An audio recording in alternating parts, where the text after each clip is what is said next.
오늘 본문의 배경을 보면 바울을 죽이려는 일련의 계획들이 있었습니다. 대제사장들은 공회를 소집해서 바울에게 죄를 묻고 그리고서 그 바울을 처단할 계획을 가지고 있었습니다. 읽은 본문 전에 일어난 일이에요. 공회에 끌려 나온 바울은 그곳 가운데서 공회에 모여있는 바리새인과 사두개인들 그들 가운데 싸움을 붙입니다.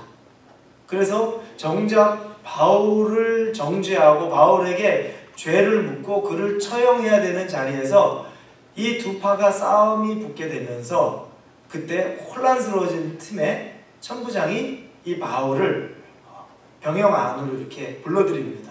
왜냐하면 굉장히 위험한 상황이었기 때문에 바울이 그곳 가운데 있어서 혹시 생명의 위협을 받을 수도 있는 상황에서 보호하기 위함이었습니다. 이런 상황에서 바울은 의도치 않게 사실은 살아나게 된 겁니다.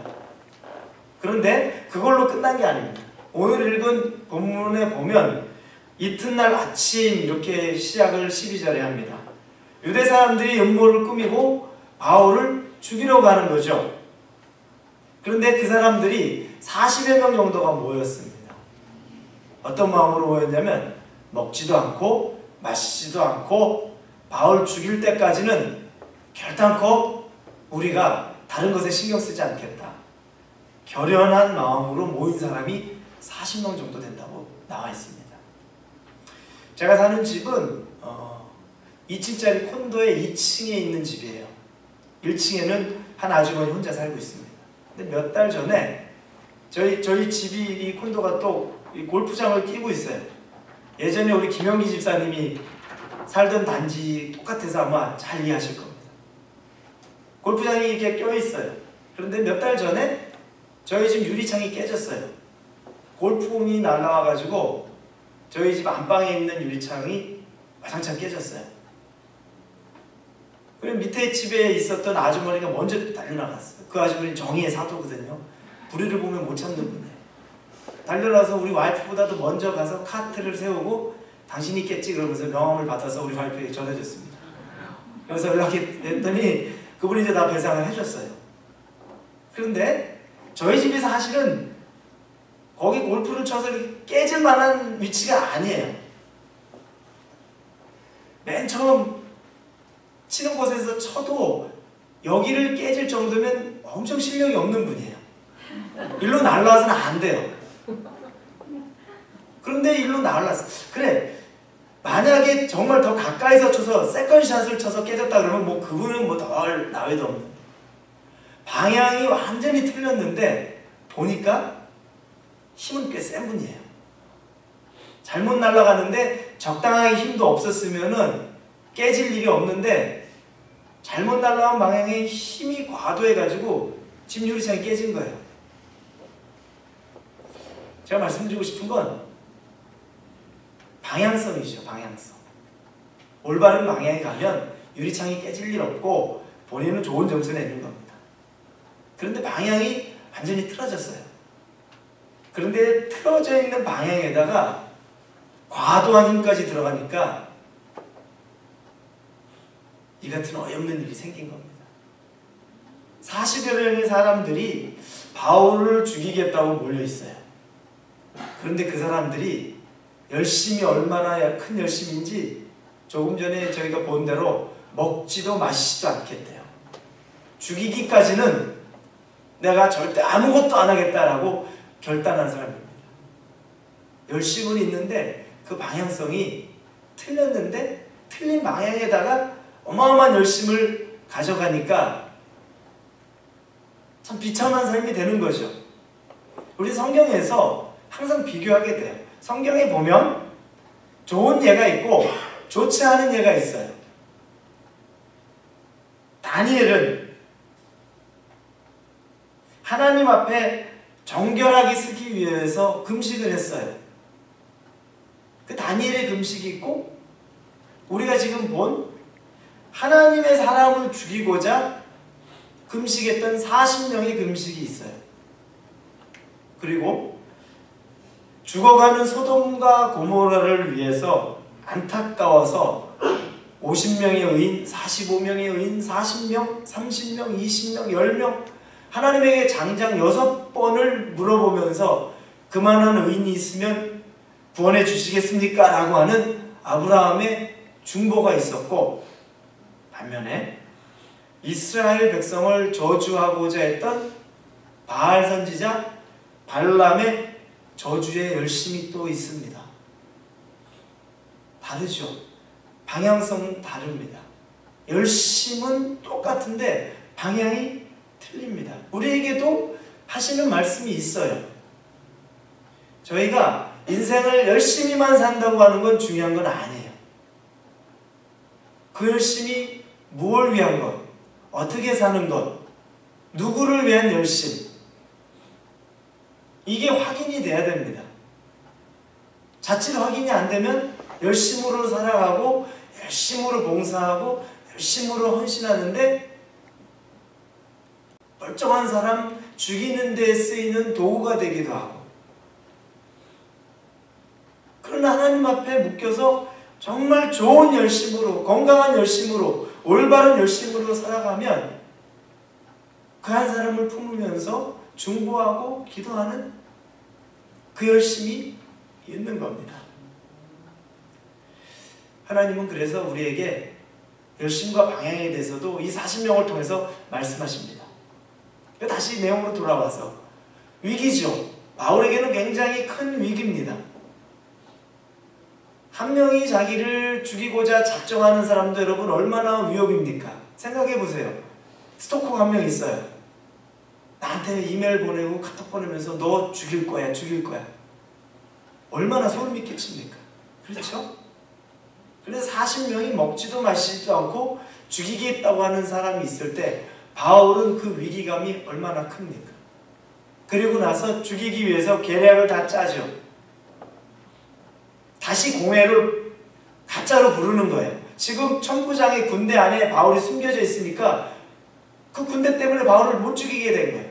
그러니 방법은 공회로 다시 이끌어내서 더 물어볼 것이 있습니다. 그러니 천부장님이 바울을 내어주시면 공회로 데려가서 우리가 좀 더 물어볼게요 라고 거짓되게 요청해서 바울이 공회로 이동하는 도중에 사람들을 준비시켜서 죽이겠다는 거예요. 그 계획이 얼마나 여러분 잘 짜여져 있는 계획이에요. 준비되어 있는 사람도 있고 계획도 완벽합니다. 그런데 완벽한 계획 같은데 이 계획이 누군가의 귀에 들려요. 그런데 또 그 누군가는 바로 바울의 조카입니다. 바울의 조카가 그 이야기를 들어요. 그리고 바울을 찾아가죠. 이야기를 해줍니다. 그랬더니 바울이 조카에게 얘기합니다. 얼른 백부장을 찾아가서 천부장에게 너를 데려가도록 해라. 그리고 나서 지금 일어난 일들에 대해서 낱낱이 다 말씀드려라. 그래서 여차여차해서 바울의 조카는 천부장에게 갑니다. 그곳에 가서 그들의 계략을 얘기해 줍니다. 절대 바울을 공회로 다시 내어보내면 안 됩니다. 그러자 이 천부장은 군대를 준비시킵니다. 그리고 그날 밤에 바울을 그 군대 안에 넣어서 가이사랴에 있는 총독에게로 보내기 시작하는 장면이 오늘 저희가 읽은 본문입니다. 사람의 계획이 철저하게 보이지만 하나님의 섭리는 더 철저합니다. 열심히 있는 사람 40명, 그 주변에 더 돕는 사람들, 완벽한 계획이 있어 보이지만 하나님은 그 계획 위에 계신 분입니다. 그래서 하나님의 섭리로 완벽한 계획 같아 보이는 내용이 바울의 조카에 들리게 된 것이고, 그리고 그것이 천부장에게까지 알려지게 된 겁니다. 여러분, 천부장이 좋은 사람으로 보이십니까? 바울에게 평소에 애정이 많아서 바울을 돕기 위해서 하나님이 특별히 아주 괜찮은 사람을 붙여줬다고 생각하십니까? 그렇지 않아요. 이 천부장은 우리는 읽지 않았지만 그 전에 본문에 바울을 채찍질했던 사람이에요. 로마 시민인지 모르고 바울이 공회에 끌려왔었을 때 그를 신문하기 위해서 하찮게 여긴 거죠. 그래서 그를 채찍질하면서 가혹행위를 했어요. 나중에 근데 바울이 실컷 다 맞은 다음에 일찍 말하면 좋은데 다 맞고 나서 얘기를 한 거죠. 나 로마 시민인데 네가 나를 이렇게 대우해? 그럴 때 이 천부장이 기겁을 한 거죠. 로마 시민을 함부로 구금한 것과 더불어 그에게 채찍질을 가했으니 나중에 후환이 두려운 거예요. 그러던 차에 바울이 나중에 그 사두개인과 바리새인들의 그 틈바구니 속에서 문제가 생기면 그 전에 본인이 잘못했던 것과 나중에 그 바울의 목숨까지 문제가 생기면 정말 수습이 안 될 것 같아서 그래서 보호해 준 거예요. 하나님의 섭리는 바울이 정말 아름다운 사람이기 때문에 천부장이 귀하게 생각해서 하는 것이 아니라 당신의 뜻대로 계획대로 예상하지 못하지만 곳곳에 하나님이 일을 하고 계신다는 것을 보여주시는 거예요. 사람의 계획이 완벽해 보여도 하나님의 섭리와 준비와 계획은 더 완벽한 겁니다. 우리는 그 하나님을 신뢰하는 거예요. 지금 내가 계획하고 사는 거, 내가 향후 몇 년을 계획하고 내일을 생각하고 뭘 목표를 계획하는 거, 그게 여러분 완벽한 계획 같으십니까? 그것대로 다 이루어질 것 같습니까? 하나님의 섭리가 없으면 하나도 이루어질 것은 없습니다. 그리고 지금 암담해 보입니까? 아무것도 내가 해결할 수 없는 것처럼 보이고 아무도 내게 도움이 안 될 것 같고 내 주변에 전부 나를 채찍질하는 천부장 같은 사람이 있어 보입니까? 그러나 하나님의 섭리와 계획이 있으면 그 천부장이 나를 결정적일 때 보호해주는 역할을 하는 겁니다. 누구를 붙잡고 어떤 것을 기대하고 의지하고 사느냐, 하나님의 섭리, 마귀의 계획보다 훨씬 뛰어난 것은 하나님의 섭리요 성령의 능력이라는 것을 꼭 믿으시기를 바랍니다. 자, 그러면 왜 하나님은 바울을 이처럼 보호하려고 하셨던 걸까요? 사도행전 23장 11절에 보면 이렇게 말씀이 써 있습니다. 그날 밤 주께서 바울 곁에 서서 말씀하셨습니다. 담대하여라. 내가 예루살렘에서 나를 증거한 것 같이 로마에서도 나를 증거해야 할 것이다. 우리가 오늘 읽은 본문 바로 전절이에요. 즉 공회에서 우왕좌왕하는 틈에 천부장에 의해 병영 안에 숨겨지게 되는데 그때 예수 그리스도가 그에게 나타난 거예요. 그 예수님이 바울에게 얘기해 주는 거죠. 담대해라. 네가 예루살렘에서 나를 증거한 것 같이 로마에서도 나를 증거해야 할 것이다 라는 하나님의 말씀이 임한 겁니다. 바울이 왜 보호받아야 되냐면 바울은 사명이 남아있는 자이기 때문입니다. 복음 전하는 사명이 예루살렘에서 끝이 아니었습니다. 그는 로마를 봐야 하고 로마에까지 가서 거기서 복음을 전하고 말씀을 전해야 되는 사명이 아직 하나님에게 남아있었던 겁니다. 여러분, 사명이 남아있는 자는 하나님의 보호함을 받습니다. 하나님에게 쓰임받아야 할 목적이 있는 사람은 하나님이 이와 같이 보호하시는 겁니다. 지금 바울의 주변에 누가 있습니까? 아무도 없어요. 접근할 수 있는 사람이 있습니까? 아무도 접근할 수 없고, 바울을 돕는 사람이 있습니까? 아무도 돕는 사람이 없어요. 하나님의 섭리가 바울을 이끌고 돕고 함께하는 것은 그에게 아직 사명이 남아있기 때문이에요. 로마로 가야 되는 사명이 있어서 그곳에 가서 복음을 전해야 되는 사명이 있기 때문에 하나님은 그를 보호하실 수밖에 없는 거예요. 지키실 수밖에 없는 거예요. 여러분, 하나님의 보호 안에 살고 싶으십니까? 하나님의 인도 가운데 살고 싶으십니까? 사명을 먼저 구하시기를 바랍니다. 하나님, 나를 어떻게 쓰시겠습니까? 나를 어떻게 인도하시겠습니까? 그 사명이 있으면, 그 사명이 내 안에 믿음으로 받아들여지면 하나님의 보호는 당연히 임해요. 왜 그렇습니까? 하나님은 지금도 추수할 것은 많은데 일꾼이 없는 것 때문에 일꾼을 찾고 계세요. 하나님 안에 있는 자, 일꾼이라고 느껴지시면 하나님이 그냥 놔두시겠습니까? 그냥 놔두지 않죠. 당신의 불꽃같은 눈빛으로 지키고 보호하시고 이끌시고 함께 하신다는 겁니다. 우리의 삶이 하나님 안에서 정말로 보호받기를 원한다면 목적 없이 그냥 잘 살았으면 좋겠다라는 우리의 생각을 버려야 됩니다. 그게 버려질 때부터 하나님의 인도하심을 경험하게 되는 겁니다. 정말 잘 살고 싶다면 하나님의 사명대로 살면 보호받고 잘 사는 거예요. 잘 사는 방법에는 여러 가지가 있는 거지만 하나님 안에서 하나님이 주시는 의미대로 잘 살게 되는 거예요. 부유함이 아니라 정말 하나님이 주시는 생명의 의미대로 살게 된다는 거죠.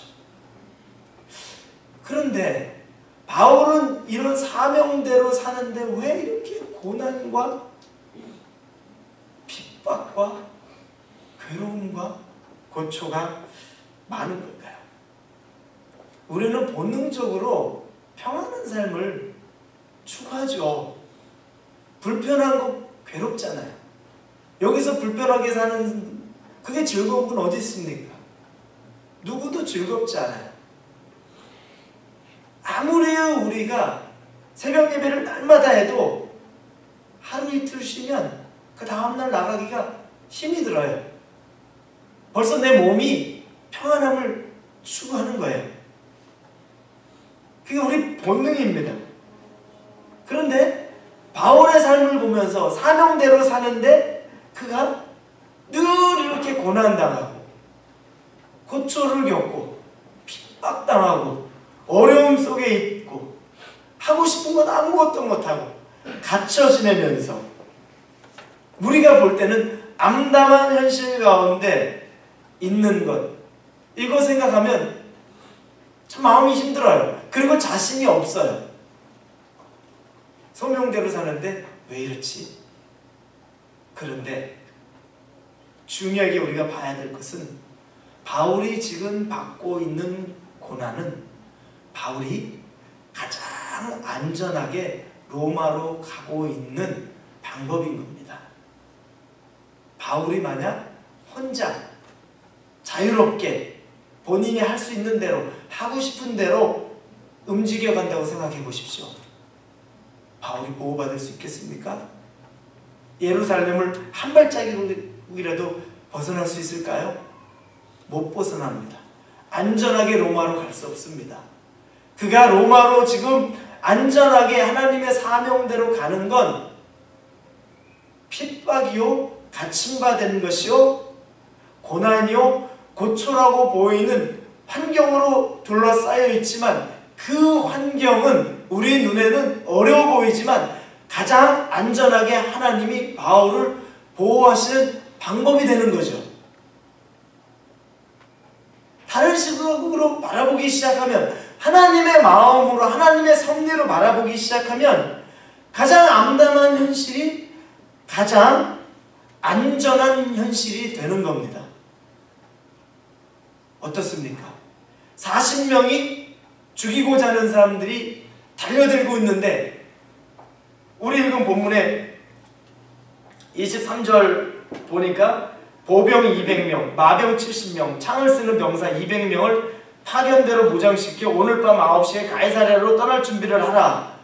40명이 죽기 살기로 덤벼들지만 하나님은 10배가 넘는 470명의 무장한 군사로 바울을 보호하는 거예요. 그게 억눌려져 있는 것 같아도 가장 안전하게 보호받으면서 로마로 가장 빠르게 가고 있는 것이 바로 이 섭리입니다. 그런데 우리 눈에는 자유가 없는 것, 핍박을 받는 것, 환경이 어려운 것, 이것들만 눈에 들어오기 때문에 왜 이렇게 주님 말씀 잘 따르고 사는데 고난이 끝이 없나요? 이제 끝나면 좋을 것 같은데 왜 이런 고통이 계속 되나요? 라고 끊임없이 묻기 시작하는 겁니다. 조금 다른 눈을 열어서 보시기를 바랍니다. 여러분의 삶에 지금 열려져 있는 환경의 문제, 개인의 문제, 자녀의 문제, 진로의 문제, 건강의 문제, 물질의 문제, 내 눈으로 보이는 것만 보지 마시고 하나님의 섭리의 눈으로 한번 바라보시면 그것으로 인해 하나님이 나를 어떻게 이끌어 가시는지 보일 수가 있습니다. 바울이 왜 이렇게 나는 끌려가야만 합니까? 왜 나는 갇혀 있어야만 합니까? 하지 않는 이유가 바로 그것들이 열려있기 때문이에요. 환경이 좋다고 여러분, 지금 아무 문제 없다고 안전하다고 생각하십니까? 뭐든 다 할 수 있다고 생각하십니까? 그렇지 않아요. 예전에 김화중 장로님이 쓴 하나님의 대사라는 책에 보면 이런 내용이 있죠. 청와대에 들어가서 대통령을 보좌하는 일을 했는데 그분 생각에 대통령이면 뭐든 못할 것 없다고 생각했다는 겁니다. 당연히 그렇죠. 저희도 뭐 그런 생각 안 하겠습니까? 그랬는데 막상 보니까 국민 여론 때문에, 언론 때문에, 그 당시 야당 때문에, 그리고 시민단체 등등등 이것으로 인해 대통령이 하고 싶어도 하지 못하는 일들이 너무 많았다는 거예요. 그런 대통령을 옆에서 이렇게 보좌하고 보면서 생각이 드는 게 이렇게 써 있어요. 대통령도 할 수 없는 것이 저렇게 많으니 나는 도대체 누구를 의지하고 해야 하나? 정말 하나님께서 도와주시지 않으면 내가 하고 싶은 일을 못하겠구나. 이제는 온전히 하나님만 믿고 가야겠다. 하나님도 믿는 척하고 세상도 바라보고 하다가는 아무것도 안 되겠다라는 굳은 다짐을 하게 됐다는 거예요. 우리는 대통령 정도 되면 다 할 것 같고 다 저럴 것 같고 아무 문제 없을 것 같은데 막상 그 옆에서 지켜본 참모의 눈에는 아니에요. 무기력한 것, 할 수 없는 것 너무너무 많이 그려진 거예요. 그러면서 이분의 고백이 결국에 하나님 제대로 붙잡지 않으면 나는 아무것도 할 수 없다. 저 대통령도 못하는데 내가 뭘 어떻게 하겠냐. 하나님만 붙잡고 살아야 된다는 다짐을 해야 했다고 하는 겁니다. 여러분, 우리가 붙잡는 건 정말 붙잡는 건 하나님이에요. 다른 환경, 그 환경이 좋다, 편하다, 그것으로 만족하고 그것으로 안심하려고 하십니까? 붙잡을 것 아무것도 없습니다. 요즘 계속 뉴스 나오는 내용이 뭡니까? 전직 대통령들이에요. 그 당시에 뭐가 두려웠겠습니까? 두려운 게 없으니까 본인 하고 싶은 것대로 다 했는데 지금은 한 분은 감옥 들어가 있고 한 분은 또 초읽기예요. 우리 인생 사는 게 그래요. 어렵다고, 바울처럼 고난이 있다고, 핍박이 있다고, 그것으로 여러분 우리는 늘 암담하다고 생각합니까? 아니에요. 하나님의 섭리, 하나님이 붙여주시고 하나님의 인도가 있으면 우리는 암담한 현실을 넉넉히 극복하게 되는 거예요. 누구의 힘으로? 내 의지나 내 힘이 아니라 하나님의 힘으로, 하나님의 능력으로 그렇게 되어진다는 겁니다. 어려운 삶이 은혜가 된다는 건 바로 그 어려울 때 기도할 수 있는 마음이 생기기 때문이에요. 평안할 때 여러분 우리가 기도합니까? 간절한 기도 안 나오잖아요. 그런데 힘들 때 얼마나 목소리 톤이 벌써 높아집니까? 기도할 자리를 얼마나 찾습니까? 청년 성인 다 똑같아요. 하나님 만나야 될 때가 됐는데 라고 하나님 앞에 안 나오는데 정말 어려울 때가 되면 스스로 하나님 앞에 무릎을 꿇어요. 그럴 수밖에 없는 거예요. 고난이, 어려움이 우리에게는 은혜가 되는 거예요. 부르심인 거죠. 부르심은 뭡니까? 내가 너와 함께하고 내가 이제 비로소 주도권을 잡고 너의 삶을 인도해 가겠다 라는 하나님의 약속을 받는 거예요. 그러니 바울의 환경이 측은하고 불쌍하고 나는 그렇게 살고 싶지 않다라고 말할 수가 없는 겁니다. 바울이 담대할 수 있었던 이유. 여러분, 우리 바울 담대한 건 뭐 익히 잘 알죠. 이런 상황에서도 바울이 하나님에게 예수 그리스도를 찾으면서 너무 힘들어요 라는 내용을 우리 사도행전에서 지금 찾기 어려워요. 어떻게 이렇게 바울은 담대했나? 그는 죽음을 두려워하지 않았어요. 마태복음 16장 24절 25절에 보면 주님이 하신 말씀입니다. 그때 예수께서 제자들에게 말씀하셨습니다. 누구든지 나를 따르려거든 자기를 부인하고 자기 십자가를 지고 따라야 한다. 누구든지 자기 목숨을 구하려는 사람은 잃을 것이요 누구든지 나를 위해 목숨을 잃는 사람은 얻게 될 것이다 라고 말씀하세요. 바울은 이 말씀을 그대로 붙잡은 거예요. 자기가 살려고 하면 죽는 것이고 죽고자 하면 산다는 것, 자기 자신을 내어놓고 자기의 십자가를 지고 예수 그리스도를 따르는 삶이 살아갈 수 있는, 살 수 있는 방법이라는 걸 알았다는 거예요. 그는 죽음이 두렵지 않아요. 빌립보서 1장 20절부터 24절에 보면 내가 간절히 기도하고 소망하는 것은 내가 어떤 일에도 부끄러워하지 않고 항상 그랬듯이 지금도 담대하게 원하는 것은 살든지 죽든지 내 몸을 통해서 그리스도가 위대하게 되시는 것입니다.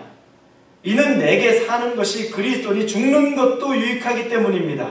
그러나 육신 안에 사는 이것이 내게 열매 맺을 일이라면 내가 무엇을 택해야 할지 모르겠습니다. 나는 둘 사이에 끼어 있습니다. 나로서는 몸을 떠나 그리스도와 함께 사는 삶이 훨씬 더 좋습니다. 그러나 여러분을 위해 내가 육신에 머무르는 것이 더 필요하다고 생각합니다. 여러분의 믿음의 진보와 기쁨을 위해 내가 여러분 모두와 함께 머물고 함께 할 것을 확신합니다. 바울은 기도하는 가운데 천국을 오르락내리락하는 영적인 경험들을 합니다. 하늘을 올라가 보니까 예수님을 그곳에서 만나고 보니까 이 땅에서의 삶이 아무 소망 없는 걸 안 거죠. 천국에 대한 소망과 열망은 더 강력해지는 겁니다. 그런데 바울은 그래서 살든지 죽든지 상관이 없어요.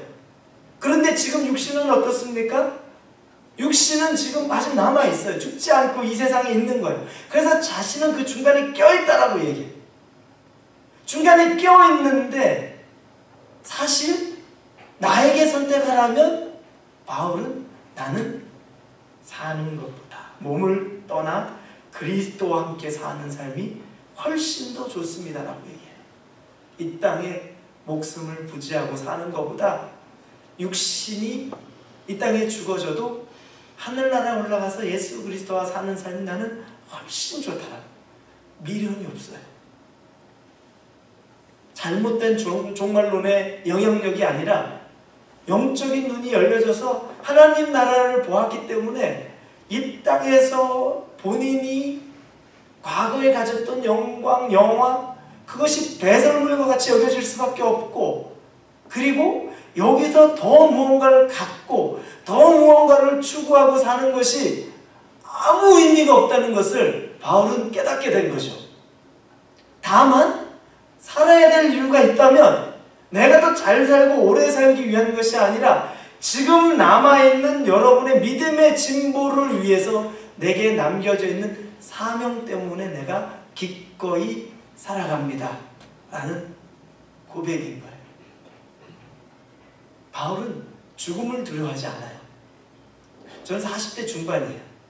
근데 제가 목회하면서 가장 특히 요즘 들어서는 더 감사한 것 중에 하나는 우리 여기 있는 우리 교우들은 이렇게 연세 많은 분이 많지 않지만 제가 다른 곳에서 알고 있는 분들은 연세 있는 분들, 그러니 육신의 질병이나 또 재정의 어려움이나 또 더 젊은데도 불구하고 그런 분들이 있기는 하지만 어려운 분들을 알죠. 그분들의 전화를 받고 또 만나서 이렇게 대화하다 보면 너무너무 안타깝죠. 가슴이 아파요. 60세 70세 가까이 돼서 힘들어하고 지쳐있고 그 병 때문에 오늘 내일 하시는 분들을 바라보면 정말 죽음이 삶이 뭔지를 계속 생각하게 돼요. 40대 중반의 나이지만 제가 사실 머릿속에 지금 그리고 제 아내랑도 얘기하지만 현실을 사는 나이는 60대가 넘은 것 같아요. 죽음이 생각보다 가깝게 느껴져요. 그러면서 드는 건 더 쌓아두는 것, 더 오래 살고 잘 살기 위해서 모아두는 것, 그게 큰 의미가 없다는 게 지금부터 계속 준비가 돼요. 더 비워야 되는데 어디 옮겨가게 되면 더 없앨 것이 있을 텐데 그 생각이 들어요. 얼마 전에 읽었던, 며칠 전에 읽었던 그 기사 중에 하나도 요즘 유럽에 열풍이 있는 게 뭐냐면 죽음 청소라는 거예요. 데스 클리닝 그래가지고 자기의 삶을 정리한다는 겁니다. 죽기 전에 박스를 마련해주고 첫 번째 기준으로 정리할 것들은 자기의 감정이 들어가 있지 않았던 액세서리들이나 이런 것들, 그냥 충동적으로 샀던 가방이니 액세서리 다 넣고 줄사람들 필요한 사람들에게 나눠주고, 그 다음에 자기의 감정이 들어있던 사진, 소장품들 따로 자기가 또 정리해 놓고, 그리고 그런 것들은 버려도 되는 상자라는 거죠. 내가 죽으면 이 상자는 그냥 버려주세요. 죽음을 준비하고 연습한다는 거예요. 저는 굉장히 그게 좋더라고요. 이렇게 교회 오피스에 왔는데도 자질구레한 게 좀 많아 보여요. 그걸 보고 나니까. 정리를 좀 빨리 해야 되겠다. 모든 곳에서부터 좀 정리를 해야 되겠다. 바울이 세상에서 아무 두려움 없이 살 수 있었던 건 죽음을 두려워하지 않기 때문이에요. 말씀에 묶여 있었고 영적인 눈이 열려 있었고 그리스도와 친밀한 가운데 있으면서 그는 이곳 가운데서 소망을 얻지 않은 것이죠. 근데 현실에 우리는 힘들어요. 이게 굉장히 힘들어요. 제가 얼마 전에 우리 청년 한 명을 신방했는데 진로에 대한 고민이 있으면서 그게 신앙에 대한 근원적인 고민이에요. 본인이 하고 싶은 앞으로의 진로의 욕심이 뭔가 하나님의 그 말씀과 상충되는 것 같이 느껴지는 부분이 있었던 거예요. 그런데 본인은 너무 하고 싶은 게 있어요. 잘 되고 싶고 성공도 하고 싶고, 그런데 이제 신앙이 좀 더 들어가다 보니까 예전에는 느끼지 못한 하나님의 말씀들이 보여지는데 그게 자기의 삶과 상충되는 것처럼 보여지는 거죠. 제가 볼 때는 그런 문제가 아니라 오히려 하나님이 잘 부르시는, 만지시는 단계였어요. 그 밑바닥을 얘기를 쭉 하는데 보니까 내가 추구하고 싶은 걸 끝까지 추구하다 보면 나중에 결국 난 하나님을 버리지 않을까라는 두려움이 있어요. 라고 고백을 해요. 제가 해줄 수 있는 말은 두 가지를 갖지 못할 텐데 그럼 어떻게 할까? 하나님을 우리가 선택할 수밖에 없지 않을까? 라고 얘기를 해줄 수밖에 없었죠. 그 얘기를 하고 같이 나누는데 눈물을 쭉 흘리는 거예요. 힘들죠. 마음도 힘들죠. 본인이 죽어짐을 경험을 해야 되는 거예요. 내가 내 삶에 대한 장사 지냄을 경험을 해야 되는 거예요. 그 과정을 넘어가야 되는 거죠. 제가 2003년도에 유학을 처음 왔었을 때 온 지 3개월 만에 아버님이 돌아가셔서 장례를 치르고 다시 돌아왔고, 또 한 3개월 정도 후에 어머님이 돌아가셔서 또 장례를 치르고 가서 갔다가 오는데 저에게는 누님이 4분이 계세요. 제가 막내입니다. 근데 큰 누님은 저에게는 좀 어머니 같은 분이에요. 워낙 그냥 그 아들같이 잘 해줬죠. 근데 떠나오는데 이 봉투를 줍니다. 그 봉투에 돈이 담겨져 있어요. 근데 그 돈이 그 당시에 보니까 몇백만 원 정도 됐던 것 같아요. 근데 무슨 돈이냐면 어머님이 돌아가셨는데 그게 보험금이었나 봐요. 그러니까 생명보험이라고 하는데 뭐 큰 보험을 넣은 것도 아니고 아주 작은 걸 넣어놨더니 몇백만 원인 거죠. 그거를 저에게 주는 겁니다. 이건 네가 써야 될 것 같다. 그리고 저에게 이제 전달해줘. 그 돈을 받고 미국에 와서 살아갔는데 생활비가 이제 없으니까 그걸 돈을 쓰는데 그게 참 너무 힘든 거예요. 어머니의 핏값을 내가 쓰는 것 같아. 매일매일 돈을 써야 되는데 돌아가신 어머니의 핏값을 내가 쓰는 것 같아. 너무 괴로워요. 그러면서 이렇게 쭉 살고 있어요. 그런데 큰 누님은 또 저를 보면서 그게 또 그렇게 괴로운가 봐요. 왜냐면 아들같이 생각했으니까. 자기 아들, 딸도 있었는데 저를 친아들처럼 여기고 그렇게 잘 돌봐주니까 혼자 떨어져서 도움 없이 살아야 될 것이 측은한 거죠. 그러니까 날마다 하나님 앞에 그렇게 그냥 울며 기도했던 것 같아요. 작정을 하며 기도하는데 어느 날 하나님이 그 철야를 하는 동안에 말씀하시더래요. 자, 이제 너 네 동생을 좀 놔라 얘기를 하더라고요. 근데 우리 누님의 입장에서는 저를 놓는 게 불가능해요. 왜냐면 자식 같으니까. 그래서 하나님에게 난 그렇게는 못해요. 우리 막내는 내가 못 내려놔요. 막 울부짖고 기도를 했나요? 불쌍해서 어떻게 해요? 그런데 하나님이 말씀하시는 것이 네가 놔야 내가 그를 이끌고 갈 수 있다. 그 말씀을 하시는 거예요. 그날 죽음의 사투의 기도를 하는 거죠. 나는 못 나요 하지만 하나님의 음성이 너무 선명하니까 그러면 하나님이 보호하시니까 내가 내려놓을게요 하면 통곡을 하는 거죠. 그렇게 해서 내려놨는데 사실은 그때부터 누님이 자유해지고, 왜냐면 하나님에게 드렸으니까, 이제 하나님에게 올려드렸으니까, 하나님이 책임져 가시니까 우리 누님이 이제 저에게 자유로워지는 거예요.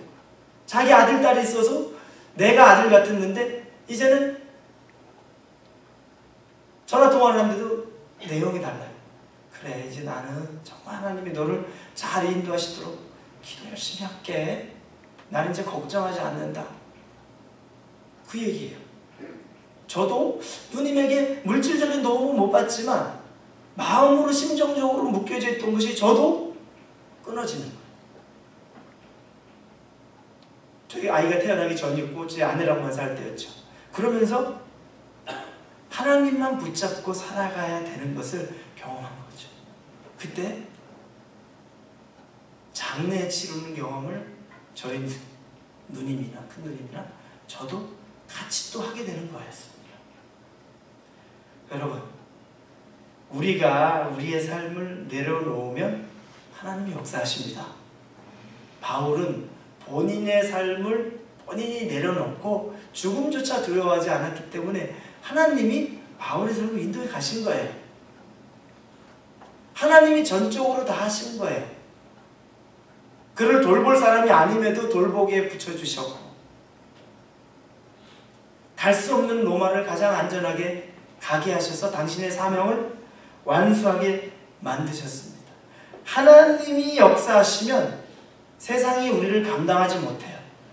여러분, 숫자, 내가 가지고 있는 배경 아무것도 중요하지 않아요. 지난 주일 우리 말씀을 통해서 850명의 바알과 아세라 선지자와 1명의 엘리야의 싸움을 봤습니다.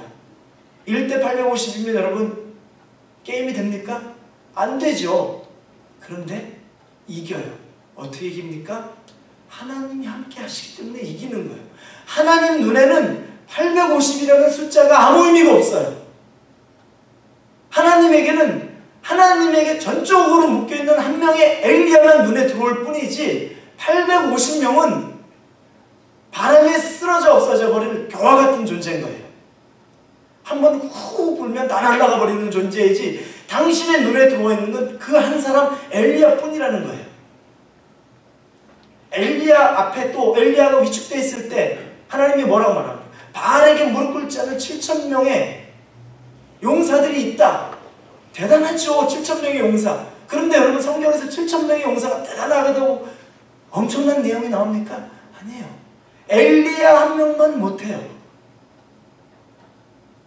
숫자, 환경, 우리가 바라볼 내용이 아니라는 겁니다. 열왕기 하 6장 14절에서 17절에 보면 엘리사 이야기가 나와요. 엘리사가 아람 군대에 의해서 그 집이 완전히 포위가 됐어요. 종 게하시가 두려워 떨죠. 우리 집을 다 포위했습니다. 완전히 사방으로 아람 군대가 우리를 포위했습니다. 라고 할 때 엘리사는 종을 안심시킵니다. 그리고 이야기하죠. 두려워 마라. 우리와 함께하는 사람들이 저들과 함께하는 사람들보다 많다. 그리고 엘리사가 기도했습니다. 여호와여, 그의 눈을 열어 보게 하소서. 그러자 여호와께서 그 청년의 눈을 여셨습니다. 그가 보니 불말과 불마차가 산에 가득했는데 그 불말과 불마차들이 엘리사를 둘러싸고 있는 것이었습니다. 아무도 없어 보이고 그 집에 자기 주인 엘리사 그리고 자기 종된 게하시 자기밖에 없다고 생각했는데 딱 둘 있다고 생각했는데 기도하면서 저 눈을 열어달라고 엘리사가 하자 눈이 열리자 사방의 산을 뒤덮고 있는 불말과 불마차 즉 불병거가 가득 둘러싸고 있었다는 거예요. 여러분, 눈에 보이는 숫자는 우리를 속여요. 거기에 현혹될 수 있어요. 그거보다 더 중요한 게 보이지 않아도 혼자 있는 것 같아도 하나님만 계시면 하나님은 능치 못할 것이 없는 분이라는 겁니다. 수요예배 찬양을 하는데 아까처럼 맨 앞에 나와서 찬양을 같이 해요. 대학 청년들 찬양을 예배할 때 찬양을 하죠. 제 마음에 찬양이 그날 특별히 너무 막 뜨겁게 찬양이 돼요. 참 은혜가 있었죠. 그래서 이렇게 다녀올라서 딱 보니까 평소보다 사람이 훨씬 없어요. 제가 놀라운 생각이 들어요. 아, 사람이 적어서 찬양에 은혜가 있느냐? 은혜가 없느냐? 사람이 많기 때문에 그 찬양에 은혜가 있느냐? 아무 상관이 없다는 거예요. 하나님에게 전심으로 하나님을 찾는 한 사람 두 사람만 있어도 그 찬양은 하나님이 받으시는 거예요. 예배는 하나님이 받으시는 거예요.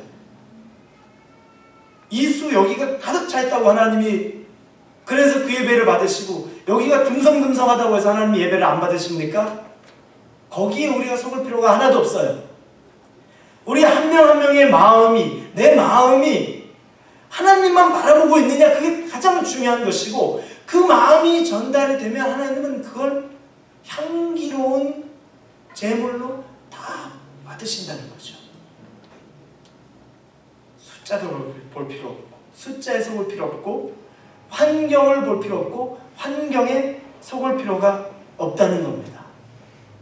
5,000명의 사람들 모여 있었지만 예수님은 12명의 제자에만 집중 관심을 쏟았어. 어차피 12명이 온전히 있으면 그들이 지금 우리와 같은 여기 일어난 엄청난 현재와까지 일어난 이 일을 해낼 것을 예수님은 아셨기 때문이에요. 그래서 5,000명을 다 붙잡고 그들을 모으기 위해 애쓰시는 것이 아니라 그들을 통해서 하려고 애쓰시는 것이 아니라 딱 12명만 붙잡고 일을 하셨던 거예요. 그리고 하나님은 그 계획은 그대로 예수 그리스도를 통해서 예수 그리스도의 계획은 다 이루어졌습니다. 중요한 건 그럼 우리가 뭘 붙잡느냐죠. 주님만 붙잡고 성령님만 붙잡으면 가능하다는 거예요. 우리가 해야 될 일 가장 중요한 것은 기도의 능력을 회복하는 겁니다. 여러분, 엘리사가 영적인 눈이 띄어지기를 간구하면서 뭐 했습니까? 기도했다고 나와요. 그러니 열려졌어요. 바울이 환상 속에서 예수 그리스도의 음성을 들어요. 사명이 기도하면서 다시 보여진 거예요. 예루살렘에 머물 것이 아니라 로마에 가야 될 것이 그려지는 거죠. 우리가 기도하지 않고 사명 발견할 수 있습니까? 그렇지 않아요. 기도하지 않고 우리가 우리의 사명 발견하려고 할 때는 우리의 욕망이 발견됩니다. 내 하고 싶은 것이 발견되고 그거 하고 싶은 것 뿐이지 기도 없이 나아갈 때는 내 육신의 정욕만이 더 드러나요. 그러나 기도의 능력이 회복돼서 기도할 때 눈이 열려지고 하나님의 계획이 보여지고 내게 있는 암담한 현실 같은 이 어려움들이 암담한 현실을 넘어서서 하나님이 나를 가장 안전하게 나와 동행하시는 당신의 방법이라는 것이 믿어지는 거죠. 그걸 어떻게 하겠습니까? 기도 외에는 할 수 있는 방법이 없습니다. 기도하지 않고는 우리 자아가 죽지 않아요. 우리가 죽음을 두려워하지 않는 삶을 살아야 이 세상에 묶여있지 않고 하나님이 쓰시는 사람, 소명을 갖고 사는 사람이 되는데, 하나님과 기도하지 않는 가운데 어떻게 우리 자아가 죽어지고 어떻게 우리가 하나님 안에 소명이 발견되겠습니까?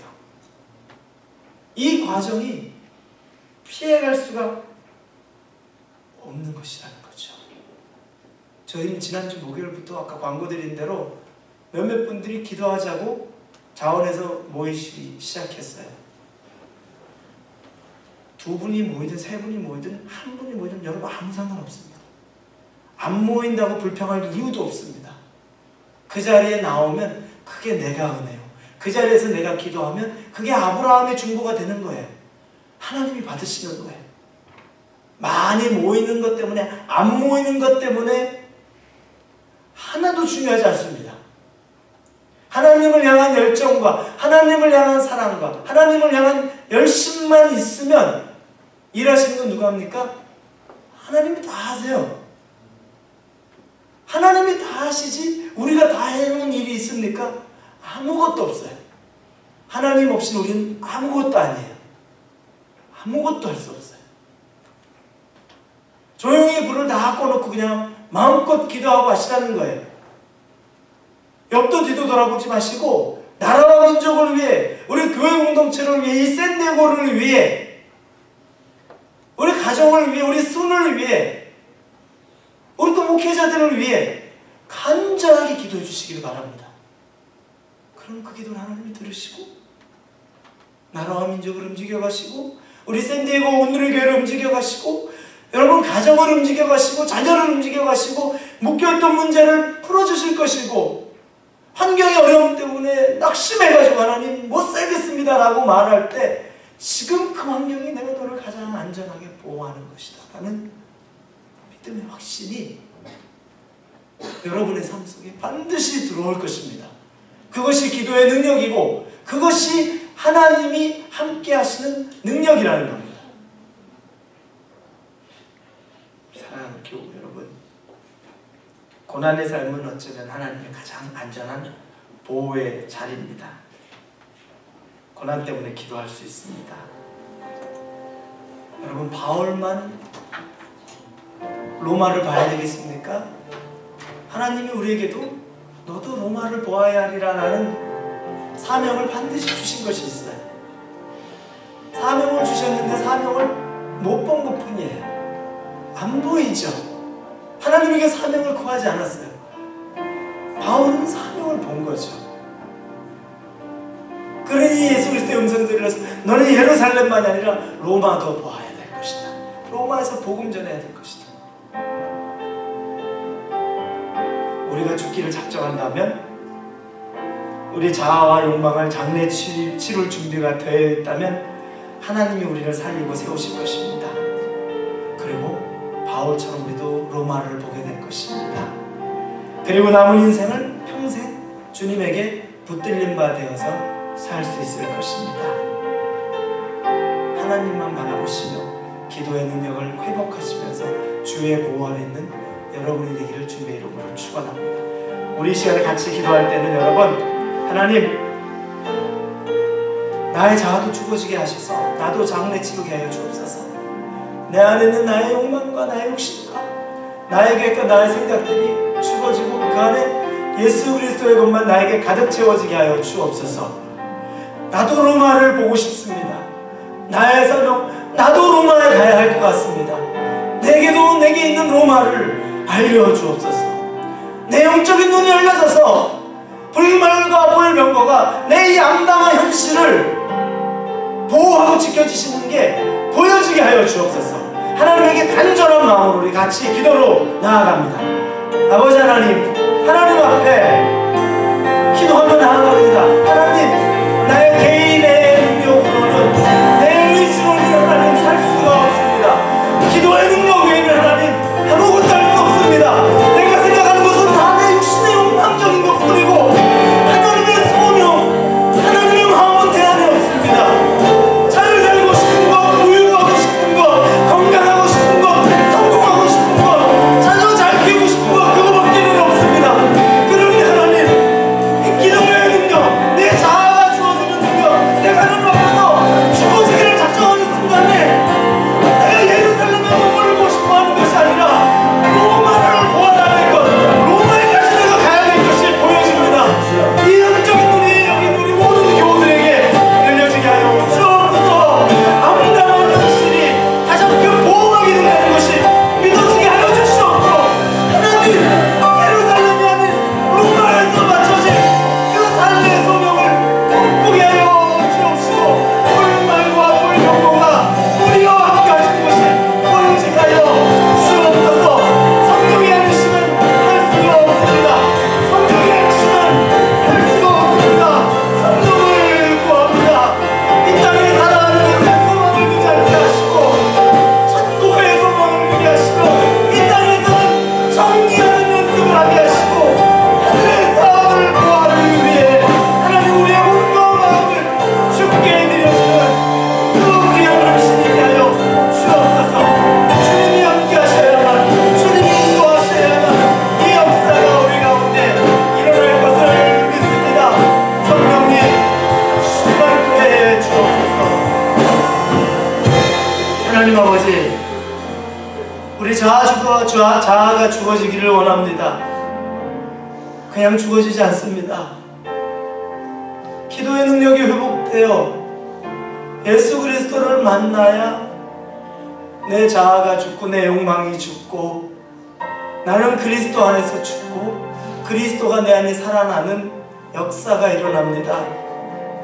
그 성령의 능력을 구하게 하시고 예루살렘에만 머물러 있을 마음으로 살지 않게 하시고 로마를 보아야 될 것, 로마에 대한 소명을 갖는 우리 모든 교우들이 되도록 하나님 영적인 눈을 열어 주옵소서. 어려움 때문에, 지금 환경 때문에 낙심해 있는 분들 가운데 하나님의 불말과 불병거가 우리 주위에, 우리 가정에, 우리 교회에, 우리 공동체에 치치고 있는 것이 보여지게 하여 주옵소서. 그래서 하나님만 붙잡게 하여 주옵소서. 숫자에 속지 않게 하여 주옵소서. 단 한 사람이 850명을 이겼던 역사가 내가 되게 하여 주옵소서. 하나님에게 붙들림 받은 그 엘리야가 우리가 되게 하여 주옵소서. 하나님만 영광 올려드리기를 원합니다. 우리에게 말씀하셨으니 우리 가슴에 새겨지게 하시고 평생을 살아가는데 주님 한 분으로 기꺼이 만족하고 즐거워하며 하나님에 대한 욕심으로만 살아가는 우리 모두가 되기를 우리 주님의 이름으로 축원합니다. 아멘.